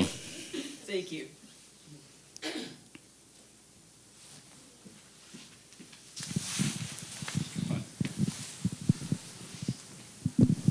I just want to know the process to apply to be a release site if we have a large tract of land. If you're interested in that, get in touch with me or come see me, email me, call me. You can look on our website. I'll touch base with you. We do, when we go through that process though, not every parcel is a candidate release site. We are paying attention to, even if you're okay with it, we're also looking out and seeing who's your neighbor. And if your neighbor ends up being Aspen Middle School, probably not the best scenario. We're trying to cover our own butts on that one. So it's one of those things that we'll go out and we'll talk about it with you and assess the site though and figure out the logistics on what that actually would look like. And if it's feasible and there's something that we might be able to utilize in that context, we'll work with you on that one. But yeah, we've had, to be fair, I wouldn't say that we haven't had any landowners approach us. We have had we've had a few landowners approach us. There's some of them that we've taken a look at their site and said, yeah, thanks, we appreciate that. That's really kind of you. It's just not a good site. There's a lot of things there that we would have to mitigate in order to make that something. Not saying that some of these other state-owned parcels don't have those same issues, but there's a difference going and releasing them on state-owned land versus on somebody's private parcel and having the fallout, the consequence result to the neighbors. So we'll work with you on that one. But if somebody is interested, definitely get in touch with me, with any of our staff. If you've got contact information from one of our other staff, let us know. I was wondering about, if they're denning, is there a protocol that says, okay, around that den site, people cannot approach or whatever? So like you have for even the sheep or winter range for elk and stuff like that, you're asking people to stay away. Is there a situation like that for wolves that you So that's a super, super good question. You guys are fairly familiar with a lot of other closures and other restrictions that would protect elk production areas, bighorn sheep, lambing areas. We put those measures in place whenever, those animals are susceptible. Wolves, when they're tied to a den site, they are tied to there. Their movement is fairly restricted to that den site or associated rendezvous points where they go out and feed and come back and bring their prey back to the young. They're pretty much geographically pinned to that area, so their movement is they're pretty vulnerable at that point. They are also, that's where they're very territorial. They're protecting what they need to protect. So there are some different things associated with that. If we come up with a den site, the balance there that's different than bighorn sheep or elk is being an endangered species. We also have a responsibility where we can't necessarily go and say, hey, there is a 100-meter buffer around this area here. We can't tell you where the den site is, but we're going to draw a 100-meter circle here, and then you look at it and it pinpoints exactly where some of those are. We also don't want it to draw unnecessary attention to that location and compromise what those animals are otherwise doing. So it kind of depends, on where that site is, on what we would afford as far as protections, notices, other things. We'd have to weigh that specific scenario and be like, okay, is this in a place where it is next to a school and we really truly have a responsibility to notify the school and let them know of some things they need to procedurally change? Or is this something where this is sitting up in the middle of Hunter Creek or the Maroon Bells? There's not as many people that come by here every single day. Sorry, kind of a really nebulous answer to a really good question. So I noticed on your slide of the northern and southern reintroduction areas, your green and I can't remember the red zone, that green zone on the north covered both sides of I-70, including Aspen and the Roaring Fork Valley in the northern reintroduction area. Are you anticipating that in this reintroduction that there will be out of the 15, say 50% or 7 or 8 of them south of I-70? No hard and fast rules on how many animals are going north versus south, but the proposal this year is definitely to have animals released both north and south of I-70. Right now, we're still in the process of kind of weighing and determining release sites. Our goal is to have a suite of sites. We'd like to have multiple options. Part of that is just from the logistics perspective. We can't predict when Brush Creek is going to get closed or when 82 is going to become a mess and we have a 10-car pileup and can't get through and can't get to certain locations, other things like that. So it's nice to have multiple sites across. But you'll note it's not, the southern stuff south of I-70 isn't just Aspen there. That extends over into the Eagle Valley, that goes over into some of the eastern portions of Garfield County, over by Rifle, Silt, Newcastle. So there are other places outside of the Roaring Fork Valley. So right now we're still trying to determine feasibility on multiple locations, both north and south. Here come the hands. Hi. Can you talk a little bit about the selection process of the wolves that will be brought in here? Like age, sex, like ratios, males, females, the sex. Are they taken from different packs so that the diversity of the genetics will be better whenever they form packs here? How's that all happening up there? Really good question. So selection process up there, whether it was in Oregon last year, British Columbia this year, some of that is determined by the agency or the management entity that we're receiving from. So in Oregon, they are managed, based on their management plan, they were very specific on, they knew where their packs were, and they were specific on, out of this pack, we know how many animals are here, only these animals are candidates. British Columbia, grossly different scenario there. They have just kind of a different management plan, different composition. For our purposes, really all we're looking for, we're obviously not wanting to capture pups. We want breeding age animals in the state. We want animals that the minute we bring them here, feasibly can reproduce. So we're looking for animals. The nice thing with wolves is 2 years of age or older, they're already ready, they're there. So any animal, any mature animal there is a candidate. Male versus female, we're just looking for a mix. Doesn't have to be 50% one or 50% the other. We're just looking for a mix of both of them. If we were to release animals north of I-70, we'd want to release both males and females reasonably north of I-70 so that they could pair up. But there's nothing too specific there. Most of the selection that we're looking at is just making sure that the animals aren't coming to us where, they're capturing them out of aircraft. And pretty tough out of an aircraft to do a real close assessment. But if you capture an animal and then you while you have it in hand, notice that this animal's suffering from a broken leg that's impairing its ability to get around, and this animal's, higher likelihood that it's going to look for the easy prey sources, and that might end up being domestic livestock or something else that we don't want. That's what we're looking at. We're looking for broken teeth, if the animal ends up being blind in one eye, that kind of thing. That's what they're assessing. Everything else, most of the other variations are all candidate animals. If they're a healthy animal and they're breeding age, they probably fit the bill. And there's not any color selection? No. Nope, color's irrespective of all that. I mean, yeah, maybe people have preferences on black or gray but No, but genetically, the blacks behave one way in the gray. So nope. So that doesn't matter. Nope. Not part of the consideration. Thank you. Can I have Oh, go ahead. Hang on. We're also not going to take breeding pairs. So if we know that there is a breeding male and breeding female, we are not going to take them as well. And then, the pairs, yeah. So we're not going to take the pairs. So that's just not right to separate, a breeding male and female. The other piece to that is, we all think that we go back to our house pets, our dogs, and they can live up to 13 years. For a wolf, an average age for them is anywhere between 5 to 7 years.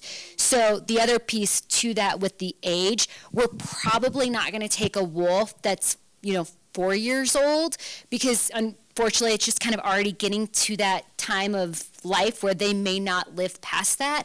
And the older an animal gets, especially with this kind of travel, that's also going to be a lot harder on the animal. So, we want to find animals that meet all of our criteria. They're healthy, but they're going to be able to survive that trip as well. So I just wanted to add that little piece. Perfect, thanks. And generally speaking, as far as being able to, from the air, differentiate, age, there's that whole hierarchy within a pack. You can tell, there's mom and dad are there, and then everything else is they're young ones. So you can kind of differentiate on some of those ones. So obviously, if we already know that the breeding pair, they're the older age class ones, then we're not selecting them. But all their offspring, as long as they're not this year's young, would be the candidate ones. Hi, I'm really curious, how many wolves are there currently? And then how many do you project to be in maybe 3 years from now, 5 and 10 years from now within the area of Colorado and then also maybe around Pitkin County? Okay. So I'm going to start with the easy, the softball one there. There are 0 wolves in Pitkin County. Moving forward into the future, as far as predictions on what we would expect to see in Pitkin County, man, that's a tough one. It is, if you look at just the topography alone in our county, most of these wolves exist on landscapes that are not near as steep. They're not, our elevations here where we've got 12,000-foot peaks, everybody's looking pretty in shape. You guys have hiked a lot of these hills around here. It is steep country. Wolves aren't really acclimated for that kind of terrain. They don't do well there. A lot of the terrain where we see them thrive in is if you look in Colorado, you look at some of the, I don't know how familiar you guys are with the areas up by Meeker, Craig, some of the stuff south out of Steamboat in Grand County where we had a lot of them hanging out over there. It's fairly rolling, it's not high elevation stuff, kind of rolling hills. What we see around here, what we call home here, doesn't really fit the bill. That doesn't mean that they won't find a way to survive here. If they find food here and they find a way to make a go of it, they may surprise us. But up front, just looking at just what we know, probably rare circumstance that we'd see a high density of wolves in Pitkin County, just because most of Pitkin County falls in this shade of white. It's that not as desirable habitat. Even going to our prey species availability and densities, like right now, northern flat tops, some of that stuff there, our elk herds there, we're counting those herds, we're managing for herds in that 30 to 50,000 animals, whereas locally here, our elk herds that we're managing, a lot of these animals, we're managing some of these for, 5 to 7,000 animals, grossly different scales. So there's just that consideration there. We have different phases in our plan. If you're interested in that, go through our plan on the website and look at the phases. Phase 1 of our plan is looking to try to get 30 to 50 wolves in the state over the next 3 to 5 years. Once we get that established, then we move to phase 2. Phase 2, I'd have to remember the numbers on that one. I think it's 250. Is it 150? 250. Up to 150, and there's this, or there's another certain number of breeding pairs, I think, in there that would establish phase 2, and then from there that we would move into phase 3. So phase 2 for our management plan would be removing them from an endangered species, in a state endangered species, to a state threatened species, and then the next hierarchy would be going from a state threatened species down to just a non-game species, where they're no longer threatened, but they're still protected, not considered a huntable species in the state. Oh, sorry, that was the first part of the question. How many animals are in the state currently? There's currently 9. So we had 2 animals in the state before that were collared. We ended up releasing the 10 animals last year, which brought us up to the 12, and then had 3 animals die. So there's currently 9 animals that we're monitoring in the state. That's not inclusive of if there are uncollared animals in the state. So, not to be negative, but I'm just curious, if Pitkin County doesn't have a lot of great terrain, why are they the next on the list to have them released here? And I was going to say there's sort of 2 separate questions. No, that's perfect. So let's answer that one real quick. Yeah. I mean, you're right. Pitkin County doesn't have ideal habitat. A lot of the places that have good habitat fall outside of that polygon. So, I mean, the places that really, truly have a lot of good habitat, they fall into those realms where either we're going to kick them free and lose them to another state right away, or they're statutorily in a different place where we don't even have legal access to go and kick them out. So that's part of the consideration there. Reasonably, Pitkin County, you're right, it's on the fringe of what would be like optimal habitat. I'll be really honest with you, most of Colorado, even in the places that we have really good habitat, like just geographic resource habitat, we have a lot of people. That complicates things a lot. Even in some of those places up there, going up towards Steamboat, there's still a lot more people there than even the exact same type of habitat as that in other locations in the country or outside of the country. It's a thing. The other thing we also know is it really truly doesn't matter where we release these animals in this state, they're going to move. Where we kicked them free, even though those other polygons on that map showed that they kind of hung out somewhat in the same area, they were in the same watersheds. They remained in some of those same watersheds, but they moved to some of those different portions of those watersheds.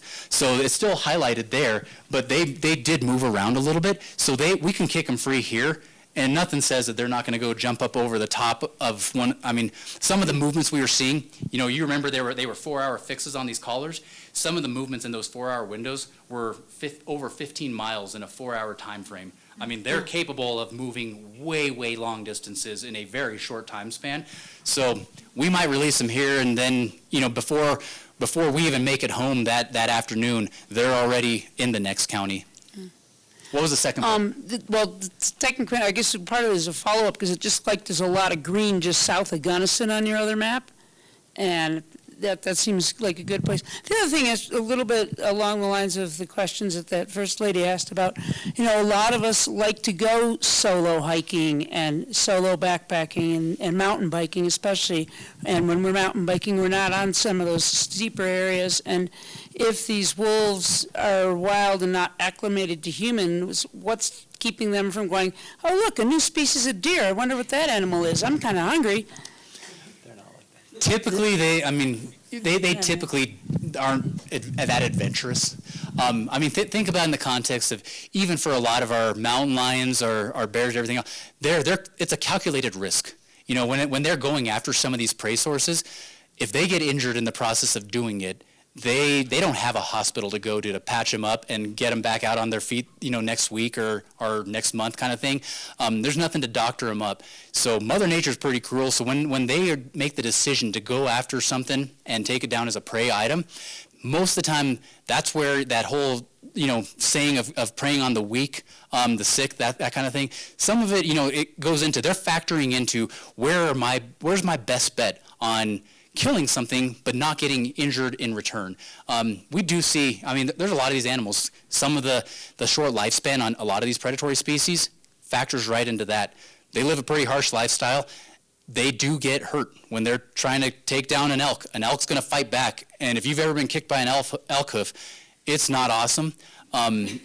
Yeah, they're going, it's going to hurt, and they run that risk. When it comes to bicycling, some of these other things associated with people, that's that version of unknown that we want to keep them on edge. Once they get comfortable with things, that's where they start, for lack of a better term, they start, associating and almost abusing it. They start figuring out ways of adapting and utilizing us they kind of exploit us. Bears are the perfect example. they figured out, yeah, Mother Nature's going to throw me a terrible food year.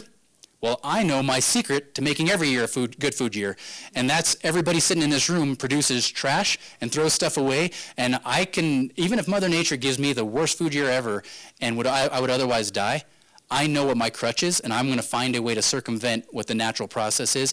So my goal is to make sure that wolves don't get that advantage, that we keep them afraid of people. I think that's the best chance that we have and that wolves have.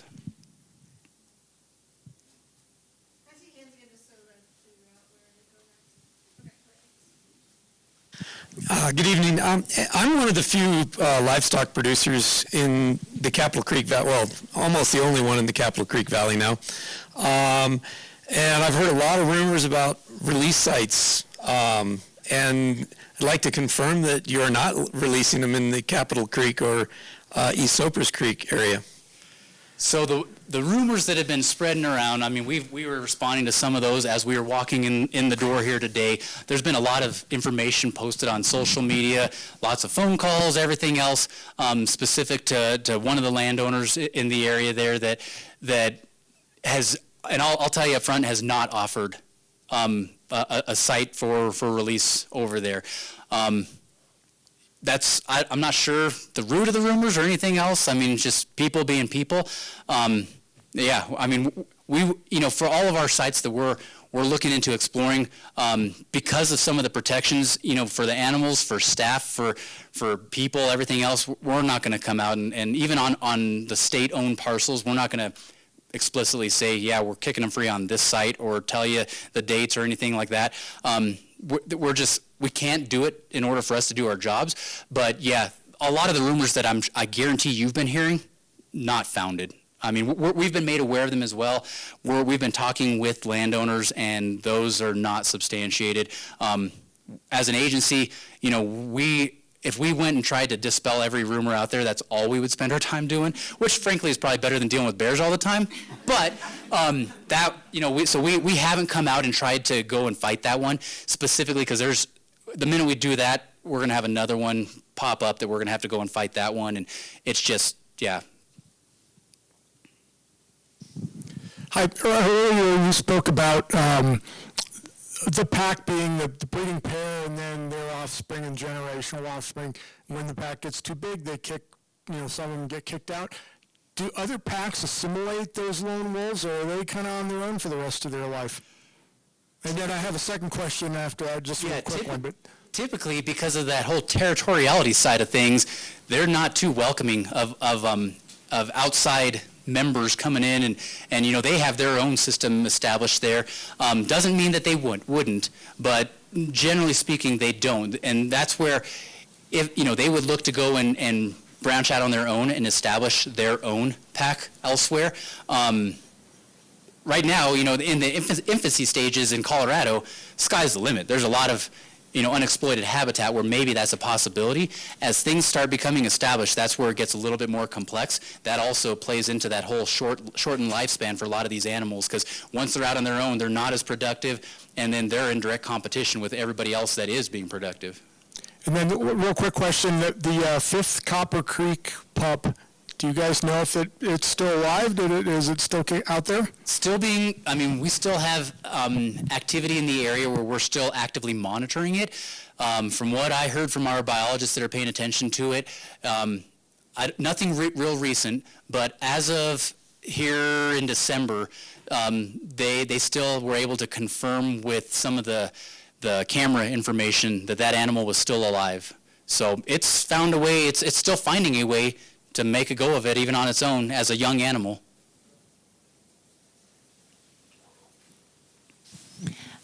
Because the wolves are federally endangered in the state of Colorado, is an effort underway to do a NEPA EIS in order to open up national forest land to create better and more habitat for the wolves? So that's an awesome question. Short answer for that is no. Currently, no. So the question was, recognizing that we would, in order to have access to federal lands for releases, we would have to get, some sort of an EIS, a NEPA process completed in order to do that? And the answer was no, it's not. Part of it right now, what's playing into some of that consideration is the cost associated with it. Already, as it currently stands, I know this question wasn't asked, but it's probably going to come up at some point tonight. It's shown up in some newspaper articles and stuff, but the cost of this whole reintroduction process, it was initially proposed to be somewhere around that $800,000 mark. It currently, just for year one, we're already at $4.7 million. So, running NEPA on something as large scale as would be considered for the wolf reintroduction would cost millions of dollars to do. So that's been a limiting factor in going through and assessing some of that. But if the money could be found, is there would there be the effort? Possibly. The second thing that plays into that is the timeline associated with it. Even with the newer version of what, we've been working with our federal partners on the process going through NEPA, it's still something that takes generally years to accomplish. Whenever we set forward on everything and the statute was initially passed, we already had a timeline of 0 years in order to get things on the ground. And we were reasonably, on that optimistic side, going to have the initial reintroduction portion of it completed within the first 3 years, which probably would have lined up with what would have been the NEPA process. So we would have received NEPA after reintroduction, after the releases were actually occurring. Most of these animals, outside of that, the NEPA would have only been required for releases. Everything that was occurring on the landscape afterward, nothing says that those animals can't live on national forest their whole life. They just can't be released initially there.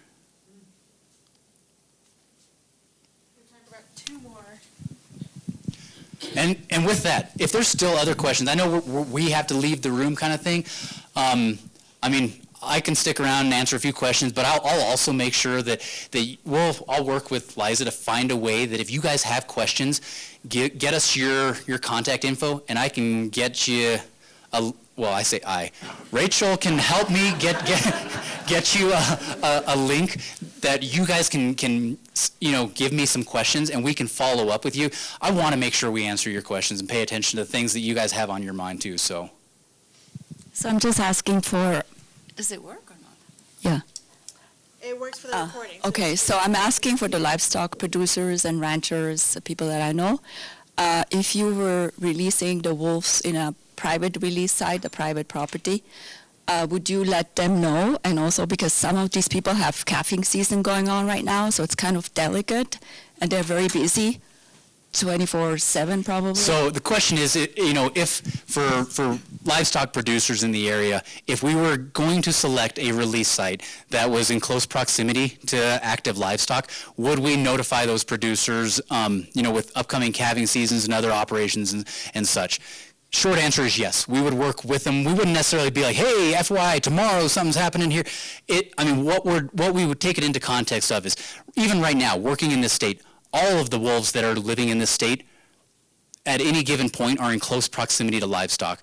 What we're seeing is that some of them, the Copper Creek Pack was a good example of that. They had a preference to go and select livestock as a prey source. A lot of these other ones, we have reports where they are actively moving through herds of cattle but don't prey on them. So we're also not wanting to cause undue alarm unnecessarily. Nothing says we wouldn't work with those producers, though, to establish some of those mitigation measures and implement some of those, fast-track some of those items that would otherwise be of benefit to them and help them protect their stock. So, we would work with producers on whatever that is. The nice thing with all of our local staff, they know a lot of their local producers. If you are a local producer and you don't know who your local CPW contact is, touch base with me, get my contact info, and make sure you know who that is so that if something were to show up on your doorstep, you know who to contact.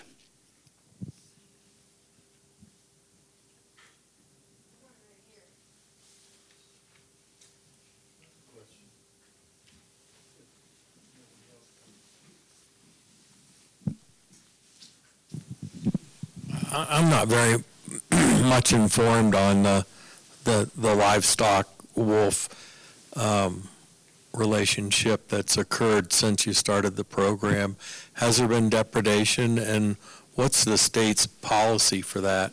Is there a reimbursement, or I just for the sake of people raising livestock, it is an important question. It's a really good question. Yes, there's compensation. Yes, there have been depredations. Do you remember exactly how many confirmed? The number of investigated is a ton. And part of it's just that right now everything is being turned in as a possible wolf claim. The number of those that are actually confirmed is lower. I believe we're in that 46 since 2021, statewide. So, and that includes on the east side of the Continental Divide, because we did have a wolf kill livestock. Actually, it was from the Great Lakes region. A wolf wandered into the state over there outside of Colorado Springs, not associated with the release efforts, but still a gray wolf, and it ended up killing livestock over there. So we have had depredations, confirmed depredations. The state is liable for those damages and will reimburse producers. We've hosted several producer-oriented meetings. We actually had one here in this room here a month ago. But no, there are different compensation packages associated with that. Some are based on the actual loss of that animal, that single animal. Some are based on weaning weights and conception rates and everything else. So there's a whole different, there's a variation. There's a lot of variety to that. Just as a follow-up, is there, like, is it lambs? Is it cattle? Is it chicken? What's the, just whatever? So it's been primarily sheep and cattle. As part of the wolf package, it's different than mountain lions and bears. On the wolf one, it can also be claimed for loss of any kind of livestock animal, like a guarding animal, so dogs that are used in livestock protection or herding otherwise, those ones, if they receive damage, knowing that how wolves key in on other canines, those ones are also covered under that same statute, and there have been claims associated with that as well. Did you say that we're supposed to contact you as a producer if we see a wolf show up on the property? Or contact our division, the local agent? Just for sighting purposes? Yeah, you just Yes. said. Yeah, I would recommend it. I mean, you don't have to, but I would definitely recommend it. I would recommend if anybody sees one, contact us regardless of whether you're a producer or not. But especially if you're a producer, I would say let us know immediately. That way, if we can verify with caller data or anything else, but part of it too is all the different mitigation tools associated. That highlights a lot of that stuff for us, because the questions that get asked, where those tools, there's a finite number of those resources available. We can prioritize that based on where we know wolves are at, so.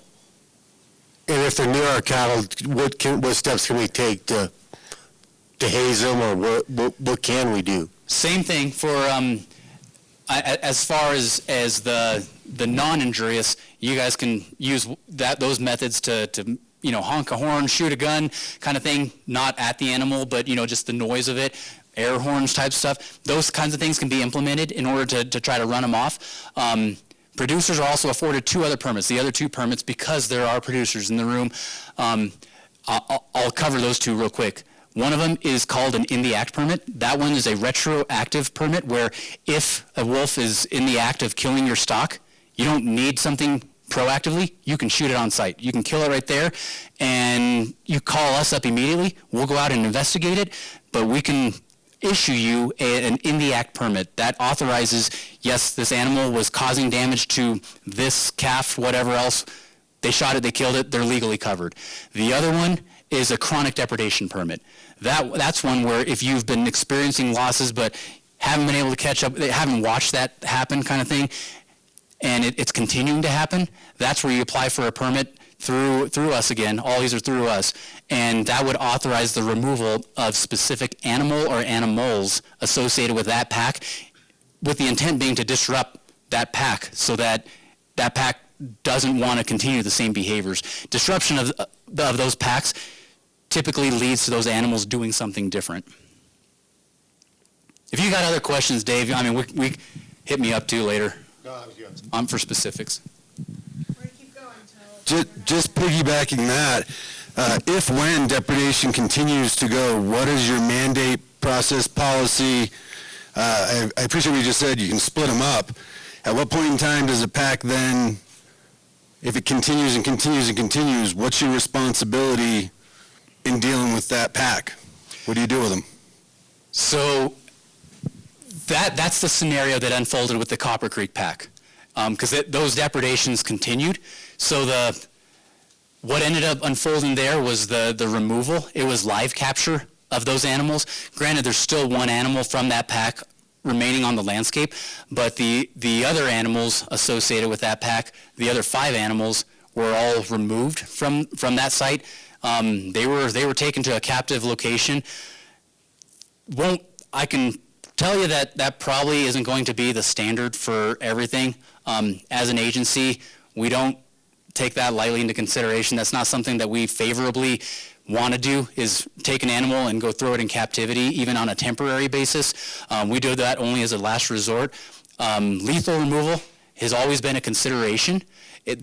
What gets weighed into that equation is where we are on that reintroduction process as well.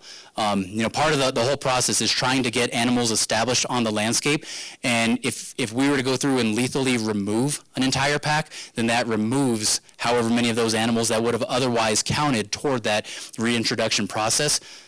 So that's one of the things that gets taken into consideration when that decision's made. Those decisions are all made at the highest level of our agency and in consultation with the Fish and Wildlife Service.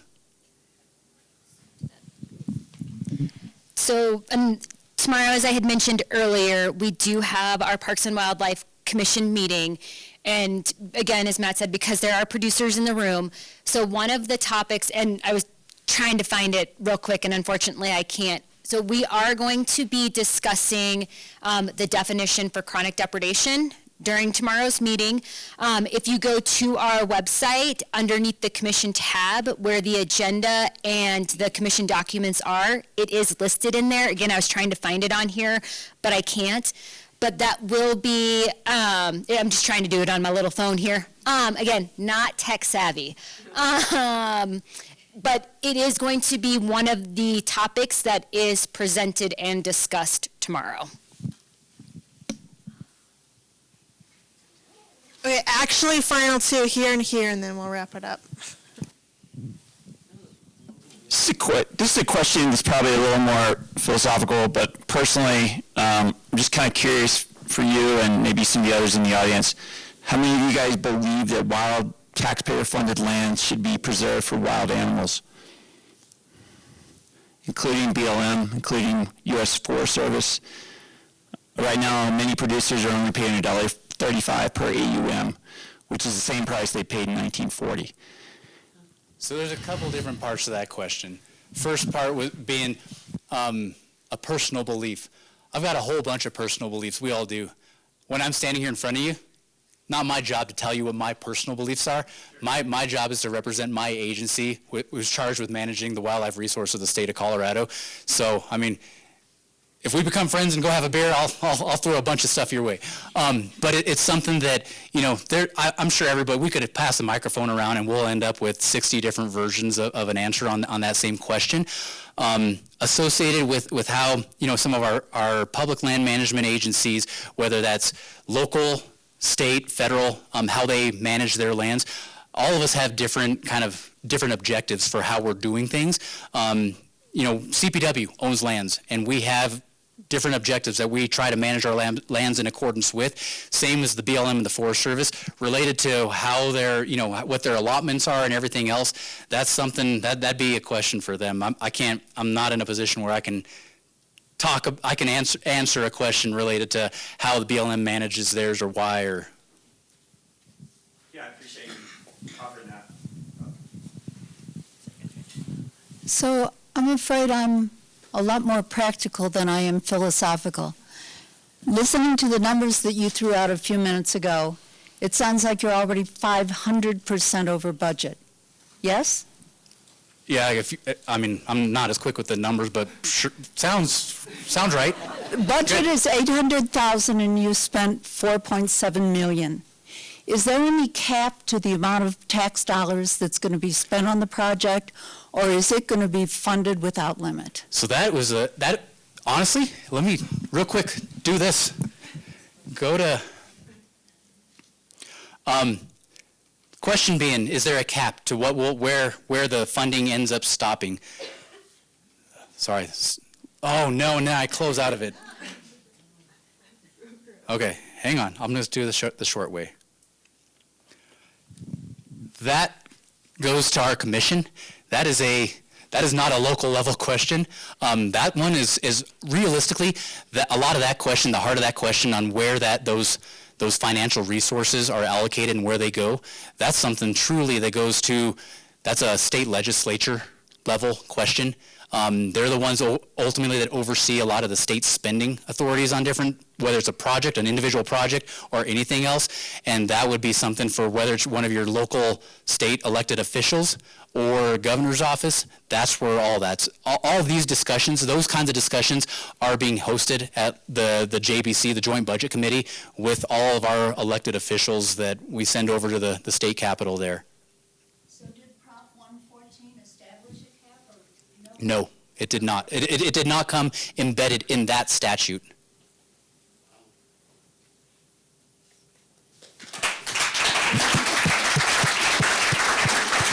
Hey, real quick, just as a final note for everybody here. I mean, I get it is a super tough topic. We talk on our agency discusses really, really tough topics on a lot of different forums and formats. This is probably hands down the single most polarizing topic that in the course of my career I've ever had to negotiate and navigate. I will say to you as a community though that I appreciate your attentiveness, I appreciate your willingness to engage, and more than anything I appreciate your willingness to be respectful, recognizing that there are people in this room that are on opposite ends of the spectrum on how you view whether you support or don't support this topic. You guys are at least holding together as a community and trying to be respectful and productive there. Best we can do. I have visited other places in this state representing my agency where that has not been the temperature in the room. So it makes it way awesome though for me to want to continue to manage wildlife in this community, in this valley for you guys because of the way you conduct yourselves. So please continue that as we move through this because there's tough times ahead. So thank you. Thanks again. One more round of applause for Matt.